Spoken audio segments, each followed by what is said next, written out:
পৃথিবীর সব থেকে বড় আদালত মানুষের বিবেক। আসলে এটা আমরা কজনে মানি? আমরা কিন্তু এই জিনিসটা মোটামুটি সবাই জানি, কারণ এটা বড় কোনো একজন ব্যক্তির কথা।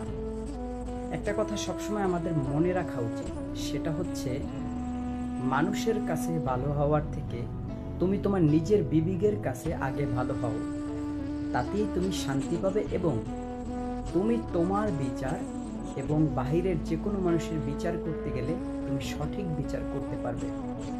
যে মানুষ তার বিবেকের কাছে ভালো নয়, যে মানুষ তার বিবেকটাকেই নষ্ট করে ফেলছে, সে অন্যের বিচার কি করে করবে? তাই অবশ্যই অন্যের কাছে ভালো হওয়াটা অতটা জরুরি নয়। তুমি তোমার নিজের বিবেকের কাছে যদি ভালো হতে পারো, তুমি সারা পৃথিবীর মানুষের কাছে ভালো। এই কারণে বিবেকবান মানুষকে আমরা সবসময় সম্মান করি, শ্রদ্ধা করি। আর এখন বর্তমান সময়ে বিবেকবান মানুষ পাওয়াটাই খুবই কষ্টকর, কারণ কারো স্বার্থে আঘাত লাগলে তখন আর তার বিবেক কাজ করে না।